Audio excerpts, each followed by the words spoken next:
Sul, hello, and labas. Welcome to another episode of the Payne Family Ultimate Decades Challenge. The year is 1324 and the day is Sunday, and we are here with the Jacobsons. The much loved Jacobsons. Gree's just out here tending the garden, and it happens to be a new skill day, which is one of my favorite days on The Sims, so I'm pretty excited about that. Eleanor wants to go and catch a fish, but I don't know where the fishing spots are around here. I guess that's not true. I know that there's one down here all the way over here, so maybe she can go do that. That'll make her happy. Why are you so sad about the cleanliness? Oh, because of that squatty potty. That's right. For now, it seems like Kennard and Adam are just helping out the little toddlers, Grania and Kieran, so that they can get some new skills on New Skill Day. But pretty soon we're going to be taking Adam, Kennard is going to be taking Adam, I should say, and we're going to be moving him to where he's going to be staying while he becomes a knight for night training. So it's very exciting. Okay, it looks like weeding is messed up as usual, so that's great. And while it's New Skill Day, I decided that what we're going to do is have Gree really work on her literacy, because I feel like she wants to be a literate lady. Wonder how Adam seems like he's so confident. Look at him. He's like all confident about this. He's helping his little brother. So I guess he's not scared at all about going to night school. Oh, our baby. I can't believe it. Our little baby. Have you gotten to literacy level 2 yet? No? Why don't you, Kennard, like, give him a family kiss and ask about his day and hug him lovingly, because he's off to go to his new life. Our little buddy. Yes. Offer a listening ear. Oh. Oh, our buddy. Yes. Discuss some archery if you don't mind. And congrats, Eleanor, you finally caught a fish. You can go here.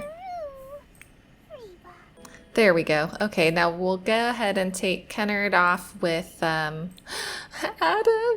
Oh, Adam.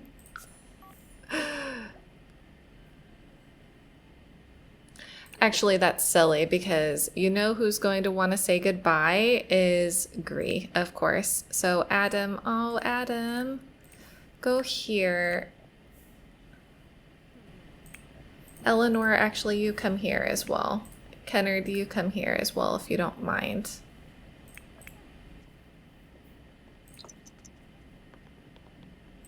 Because the little kids probably can't understand what's going on, but for sure Eleanor can. So Gree and Eleanor are here to say that okay, that's an interesting hug. But they're here to say that they love Adam and that they're sad that he's going to be moving out, but they're happy that he's going to be going off to have such a good life. And that they know that he'll make them proud. That they know that he's going to be A-okay out there. And that they love him very much. Oh, and he scared his sister. Hee hee hee hee. Okay, Kennard, it's time to take your little buddy off. Off to night school. So this is night school. Kennard and Adam have just made it here, and they are going up to talk to Kennard's brother Oswin.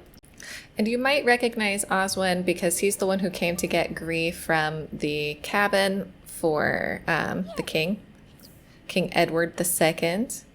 Kennard, stop trying to go eat something, okay? So we're having a few routing issues, which is just classic Sims. Oh my gosh, look at the way that Kennard looks at him. So Osman is asking little Adam to become his squire and take part in night training. And Adam said, heck yeah, my dude. In fact, I think he says, thank you, master. I'm honored to hold this position. And so now Adam has to join a career. Well, it's an after-school activity, but same.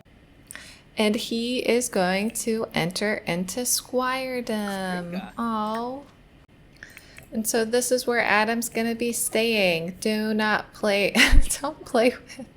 Fine, you can play water balloons, but only because it might be like training, sure.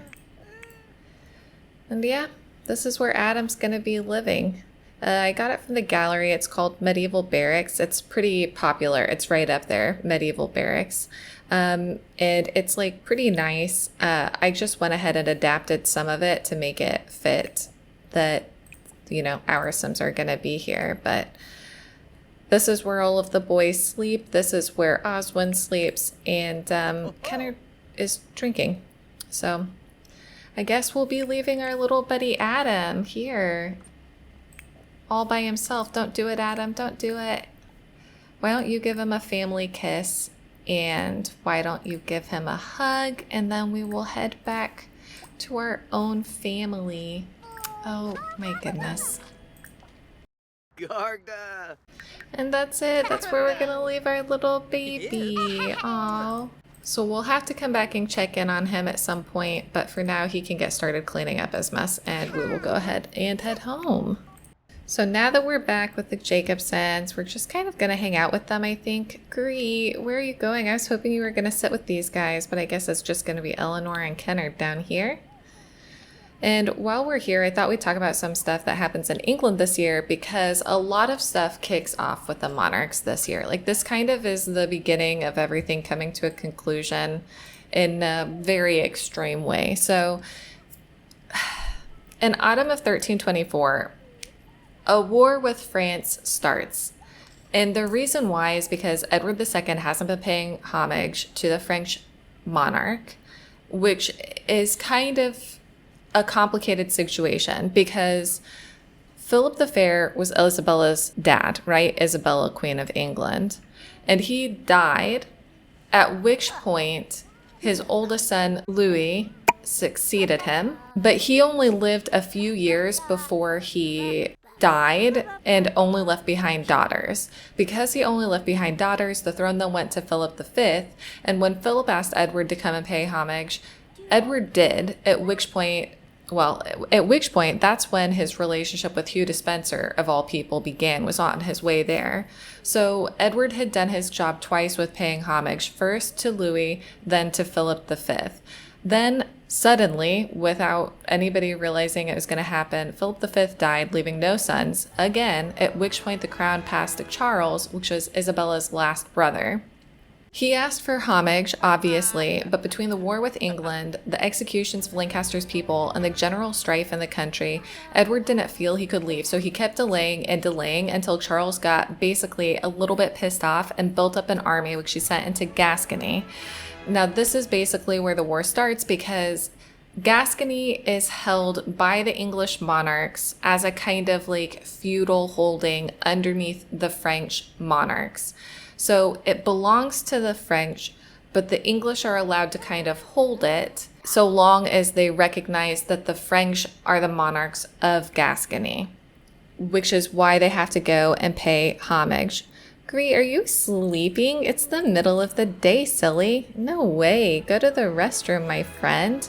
And what are you up to? Oh, you're out here doing this? And Eleanor? Oh, yikes. These kids are getting pretty hungry. Hey, you. Why don't you go here and go potty? And you... I know, you're very tired. I'm so sorry, buddy. Go here and grab a serving. Is there still food here? Any food? I take that as a no. Then you can have, is this spoiled yet? No, you can have that and then you can go back to sleep. Oops. I'm losing control. Why don't you go and sit here? Oh, sit next to your, okay, not there. He's sitting there. Sit next to Kennard. Oh, look at them. I love them so much. So anyways, basically this is a huge conflict between the English monarchs and the French monarchs. Now, when this happens and France builds its army, then sends it into Gascony, which the English think of as theirs, even though it's technically a part of France, it's very confusing and strange. Hugh Despenser the Younger used this as an excuse to treat Isabella as an enemy, and in fact, all French people in England as an enemy. So he purged her household of French people, he claimed her lands, and he took her younger children to be looked after by his wife. Oh, Dovile sent us a letter. Sure, we can receive that and read it. And oh, and Grania's come to join. Our little family is so cute. Oh, how adorable. And Kieran. Now, this whole thing about taking her children away is something that's received a lot of criticism in recent years. I'm raising this on the spirit of fairness because, for one thing, in wealthy households, children were often given over at birth and sent to their own household. Usually kings were sent away at birth and placed in their own household away from their families. So it's likely that in wealthy households, the children would have already been taken away before this point, often. And in addition, according to Catherine Warner, who runs a pretty intense Edward II blog, check it out if you're looking for some more details, the notion that Edward II removed Isabella's children from her as a punitive action at about the same time that he confiscated her lands in September 1324 is what she calls a discovery, or rather an invention of the writer Paul Doherty in his 1977 Oxford doctoral thesis about Isabella. No other writer in nonfiction or fiction mentioned it at all before then. So I'm not really sure where the truth is. I'm sure it's, somewhere in between. For sure, Isabella had things taken away from her as sort of a punitive action, mostly led by the Despensers. But it might have been a little bit exaggerated in terms of how we all understand it these days. I mean, I thought too, when I first heard that he took her children away, I was like, what a monster. But, maybe it's not so simple. So basically, the monarchs are just getting crazy, I don't want to be extreme or anything, but I feel like the monarchs are just getting wacky. Which, whatever. Last recess, no one wanted to play with me. I just climbed around on my own. If that happens again, what should I do? Oh, Kennard's definitely going to say, ask other kids if you can join in. And Eleanor, now that your sweet brother Adam has gone up to night training, you've got to help by cleaning up because,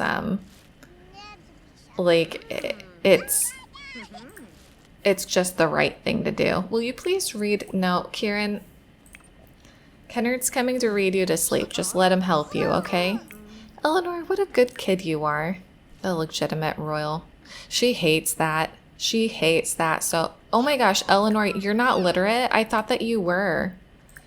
Eleanor, you're practicing literacy today as well. I thought there was like a little book that little kids can get. Purchase books. Would it be in skill? Okay, it's not in skill. Children's? Literacy book. Because you can do that. Practice reading. There you go. And I think that Kennard should be able to help you. No, Kennard, don't go to sleep. I need you to see if you can help Eleanor, because I don't think he can help her. No. Can you help her learn to read? Kieran, why are you awake? Go to sleep. What are you doing? Kieran, you were being such a good boy until this moment. I do think that literacy book is helping because hers is going up so much faster than Gree's ever did. Gree, it took her like 3 or 4 sittings to get to literacy level 2. I know you're tired, Gree. I'm sorry. And then Kennard, go ahead and polish that to perfection. Is that he has a bad... Oh, he hates bedtime. That's why. These kids, I tell you. This family is just like so wonderful. I try not to have favorites, but I feel like they might be my personal favorite. What about you guys? Who's your favorite family? Mitsu Balarba. Oh. Gree's just out here reading her little heart out. Gree, I'm sorry. Yeah, Eleanor already got to level 2 of literacy. So yeah, Gree's hunger is dropping so dramatically because she and Kenner did try, did do the old woohoo, and I think that she's pregnant. That's the reason that hunger normally drops like that. So I'm hoping for twins, even though twins are terrifying. Kieran, go to sleep, you little troublemaker. Just because that way Kennard can have more than one little son or daughter, one little baby. A baby running around. Another Jacobson baby. Oh my goodness. The weeds got even worse. I don't know. Oh yeah, and here's that visual glitch I was mentioning last episode. It's like only sometimes and only some people. But this lady's got it currently. You can see. Is weeding actually working or is it busted? I thought that they said in the most recent patch that they'd fixed the gardening. Oh no, they just fixed that they revert to nothing. Which actually in my game had already been fixed, but... Eleanor's reached level 3. Okay, I don't think it's working. Drats. Yeah, she outpaced her mom. Well, Eleanor, good for you. You don't have that crazy headwear for no reason, I guess. Become friends with Kennard. I thought you already were. Yeah, you are. I know what you're talking about. Oh my goodness. Remind me to tell you in 1325 what I found out. Oh, their room is so cute.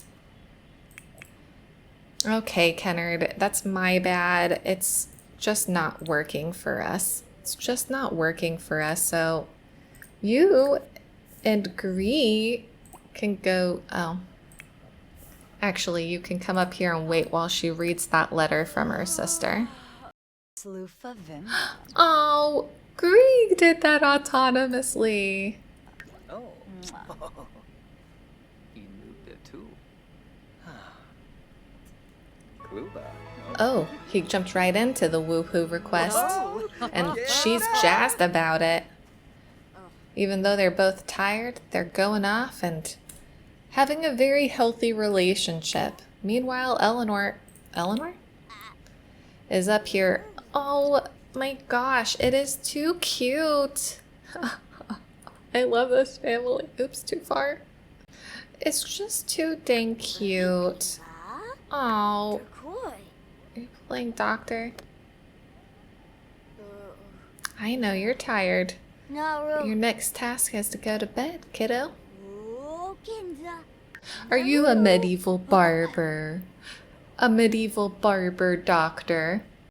Wasn't really a career path open to ladies, but maybe you are. And she's going to tell Kennard he's going to be so happy. He's been wanting a baby with her for so long. Oh my gosh, Kennard is so handsome. Oh, they're too cute. Well, you two, that's great. But I've got to go take care of some other business, so I guess we'll leave these guys here for now, and Gree, you can go back to sleep. And I can't wait to see their baby next year. Okay, so we're back with the Payne family. Iadis is going to do some laundry because it really got away from us again. Oh my goodness. Got floating plates all over the place. What else? What else have we got floating all over the place? Huxley's dealing with our little animales. Esmond's going to do some tummy time with sweet baby Beatrice. And Heidi is just using the old bathroom, the old restroom. Heidi's pregnant. I can't remember if we discovered that in the last part or not, but she is. And, okay, I guess we can't do anything here. Well, we tried.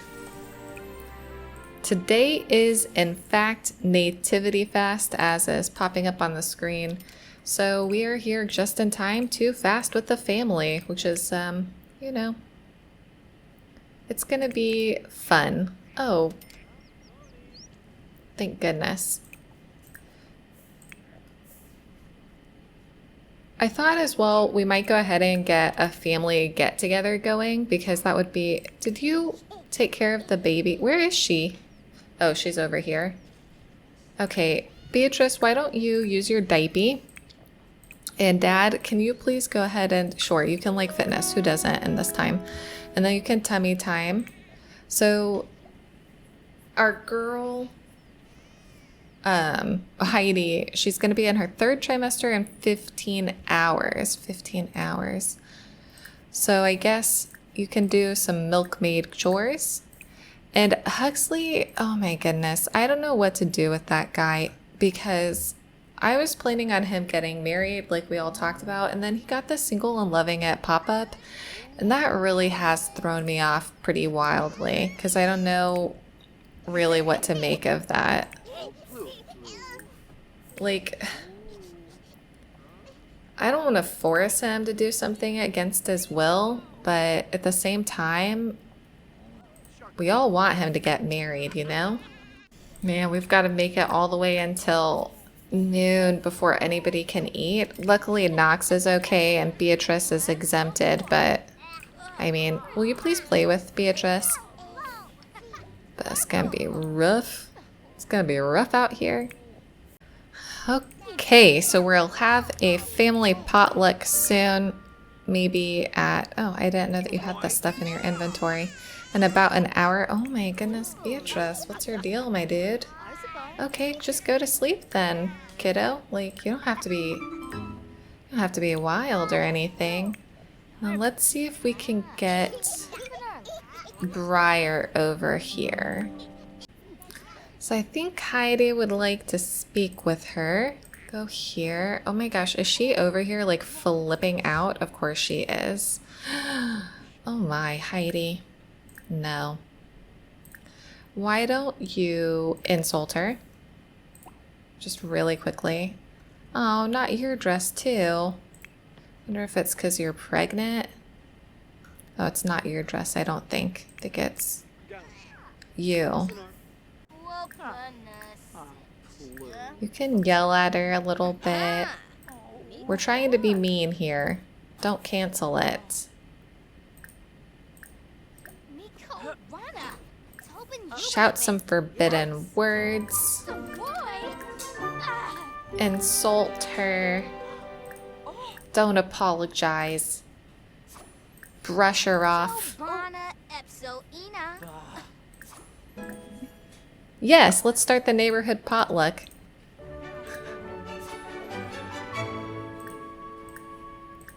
Go ahead and mock her outfit. Tell her her mother was a llama.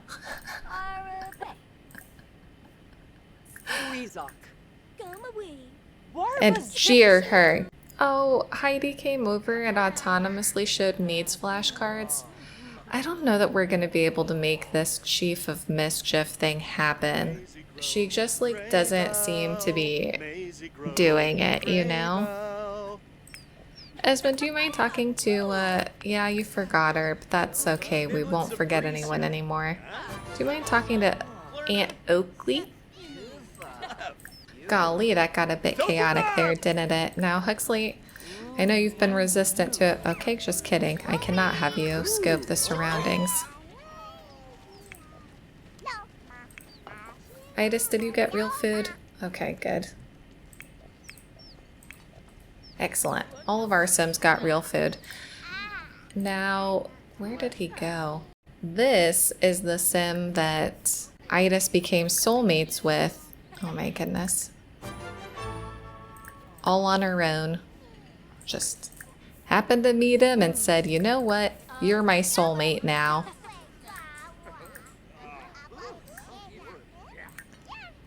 Okay, this isn't quite working out to plan, but I guess in a house as small as ours, there's only so much you can do. Oh, Itis is over here talking to this guy. Oh my gosh, Itis never even ate? Go and eat something, Itis. As for you, please clean this up. Well, he does seem to be talking to this lady. You think that you've grown closer from quality time? Well, maybe that's the best that Huxley can hope for. This is a pretty chaotic gathering. I'm gonna go ahead and end it now because it's a little overwhelming. But there we have it. Once again, this is the guy that Itis has become soulmates with. We've got to decide, are we going to allow her to marry him because his sister is the one who passed away suddenly after being into the family. So we don't know if he's going to have good genes for survival or bad genes for survival. He could be doomed before we even begin. Oh my gosh.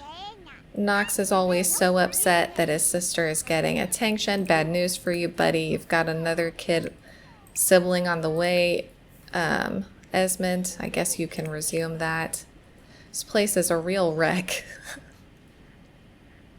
It's a mess, there's no doubt about it. Okay, Huxley, please do not go and cross-stitch. I need you to go and, like, sweep stuff. Are you finished? Okay, we're gonna go ahead and pop over to the Lithuanian family, the Miskinis family, because today is Simas' teenage birthday! Simas, come over here. It's time for you to make a wish, bud. Everyone gather around to watch. Watch your brother become a teenager. Yay, Simas! Oh, he's going outside to do it. We'll just wait inside to see how you age up, buddy. So he was a slob and he is now hates children. Ah, excellent for this time period. Very useful. Thanks, Simas. Lots of help. Appreciate that. What will his aspiration be? First one never counts, so... Number 10. Location. How interesting. This could play out to be an interesting story. Okay, there's 1, 2, 3, 4, 5, 6, 7. Number 2. Perfectly pristine. But you're a slob. That doesn't count. He's a slob who wants to live in a perfectly pristine place. Try again. Number 6.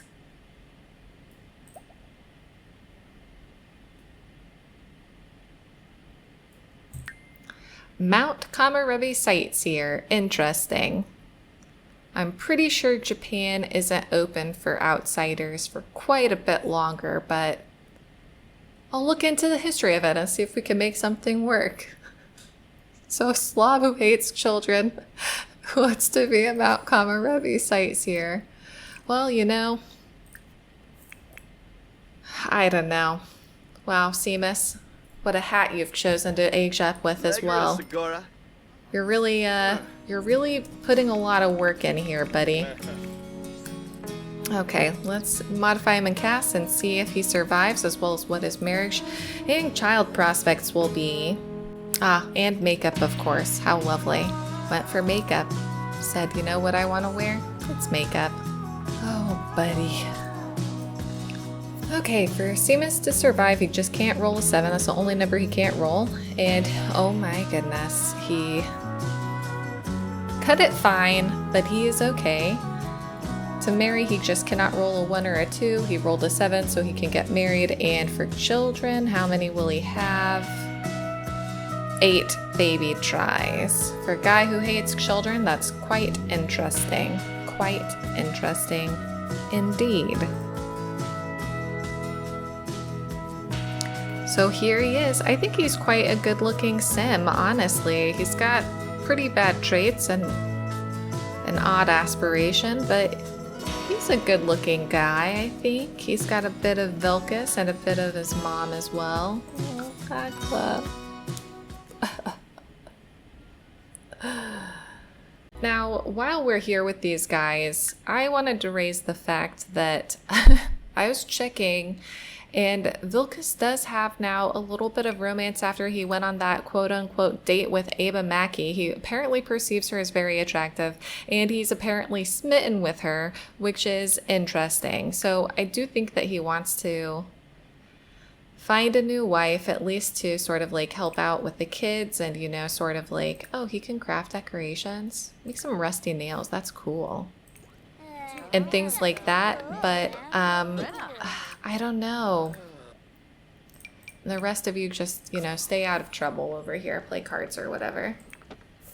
But I don't know about him and Ava. Like, it's just that, you know, she's kind of cursed is the whole thing, and I just don't know that I want that energy around Vilkas, you know? Oh my gosh, Simas, it already begins.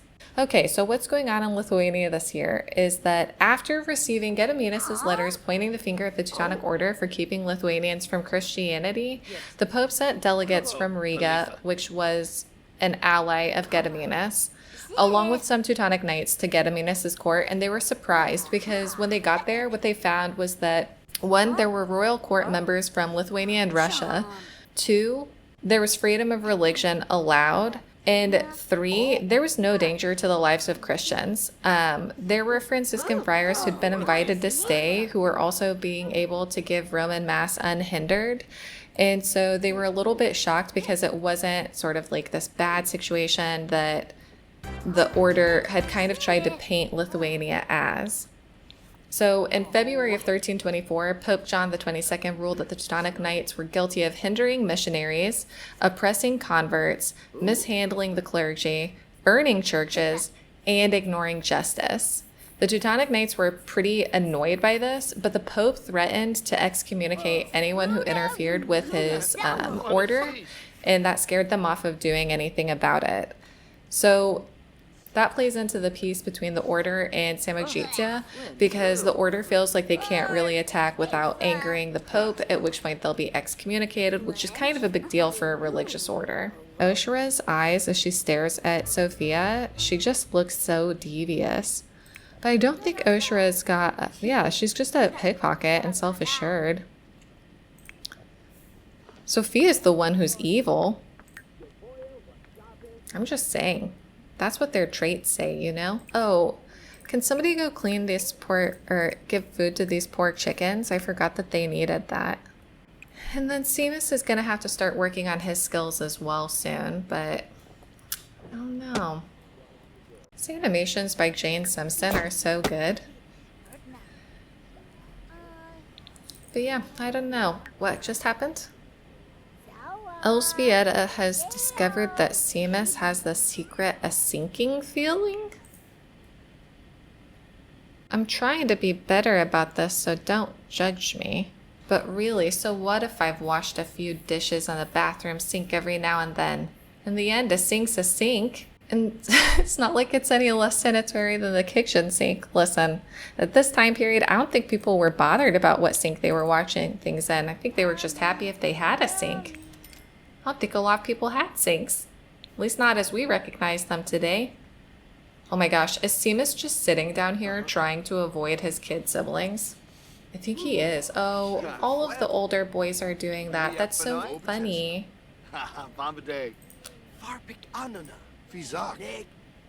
What a scene down here of these 3 older guys hanging out together.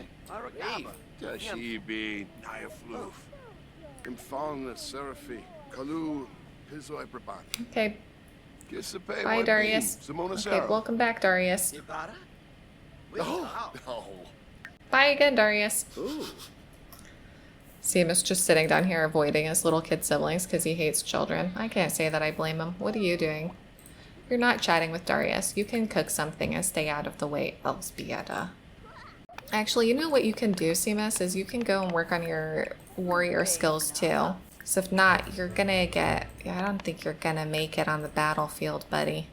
Oh, and that's also the other thing. Vilkas is starting an early midlife crisis. I don't know when that happened, but it's beginning. It's really beginning. Oh, and Elzbieta now has an early midlife crisis. Great. Warrior training on. I think that's gonna be about it for these guys, you know? They're just doing some warrior training, waiting to be able to eat after the fasting holiday finishes, and hanging out, being a family. So I hope that you... Whoa, actually, before we finish, there's one thing that I did want to bring up, because I don't normally bring it up, but next year's a really big year for birthdays. So I want to bring it up because I don't want it to be a big surprise to anyone. First things first, there are 3 pregnancies for next year. Dovili and Jefferson got pregnant when they got married. Gree and Kennard are expecting as well, which we're all happy about because we've been waiting a long time for their child. And of course, Esmond and Heidi have a little Ben in their oven as well. But in addition, Beatrice, Payne from the main family, and Alexander from the Brewers are both up for toddler birthdays. Grania and Kieran are both up for their child birthdays, and Esmond and Aiken II are up for their young adult birthdays. So I'm bringing this up because I have a really bad feeling that not everyone's gonna make it, and I just don't want it to be like a sudden and abrupt thing where everyone's shocked by the sheer volume of birthdays. If you like knowing about birthdays in advance, leave a comment below, and that way I'll know to keep doing it, but if not, that's okay. Normally I forget anyways. So, thanks everyone for watching. I hope you've enjoyed this part, and I'll see you in the year 1325. Bye bye everyone.